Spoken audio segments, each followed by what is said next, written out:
വരുന്ന സ്ഥാനാർത്ഥി ആരായിരുന്നാലും കടുത്തുരുത്തി UDFിൻ്റെ ഉരുക്ക് കോട്ടയാണ്. ആ UDFിൻ്റെ ഉരുക്ക് കോട്ട സംരക്ഷിക്കുക എന്നുള്ള ദൗത്യമാണ് എനിക്കുള്ളത്. അതാര് മത്സരിക്കാൻ വന്നാലും അവരെ പരാജയപ്പെടുത്തി ഐക്യജനാധിപത്യ മുന്നണിയുടെ ഗവൺമെൻറ് ഉണ്ടാകുമ്പോൾ കടുത്തുരുത്തിയുടെ MLA UDFിൻ്റെ സർക്കാരിന് വേണ്ടി കൈ ഉയർത്താൻ നിയമസഭയിലുണ്ടാകും. സർക്കാർ ഒരു ചെറുപേരുടെ ഒരു അനക്കില്ല. MLA ഫണ്ടിൽ നിന്ന് അപ്പച്ചൻ 10 ലക്ഷം രൂപ കൊടുത്തു. 1 കിലോമീറ്റർ 300 മീറ്റർ അത് ഇട്ടു. ഡീൻ കുര്യാക്കോസ് MP, കോൺഗ്രസിൻ്റെ MP ഡീൻ കുര്യാക്കോസ് 8 ലക്ഷം രൂപ കൊടുത്തു. അടുത്ത സ്ട്രെച്ച് പണിതുകൊണ്ടിരിക്കുക. വീണ്ടും ഒരു സ്ട്രെച്ച് കൂടെ പണിയാനുണ്ട്. സർക്കാർ അനങ്ങിയിട്ടില്ല. അടുത്തത് പാർലമെന്റ് ഇലക്ഷൻ ഫ്രാൻസിസ് ജോർജ്. അപ്പോൾ പറഞ്ഞു കോട്ടയം പാർലമെന്റിലേക്ക് ജോസ് കെ മാണിയുടെ പാർട്ടിയും ഇടതുപക്ഷം കൂടെ ചേർന്നാൽ പിന്നെ വേറെ ആർക്കും കാല് കുത്താൻ പോലും പറ്റില്ല.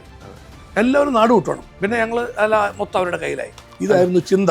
പാർട്ടി ചെയർമാൻ PJ ജോസഫിൻ്റെ മകൻ അബു ജോൺ ജോസഫും പാർട്ടിയുടെ തന്നെ കരുത്തനായ ഒരു നേതാവ് മോൻസ് ജോസഫും നിങ്ങൾ പരസ്പരം കലഹിക്കുകയാണെന്നും തമ്മിൽ കണ്ടാൽ മുഖം തിരിച്ചു പോകുമെന്നും കടുത്തുരുത്തിയിൽ സീറ്റ് നിഷേധിച്ചാൽ മാണി ഗ്രൂപ്പിൽ ഒരു സീറ്റിന് വേണ്ടി മോൻസ് ജോസഫ് പ്രത്യേക ദൂതനെ അയച്ചു എന്നും വരെ ചില ഫേസ്ബുക്ക് ഓൺലൈൻ ചാനലുകളിലൊക്കെ കണ്ടു.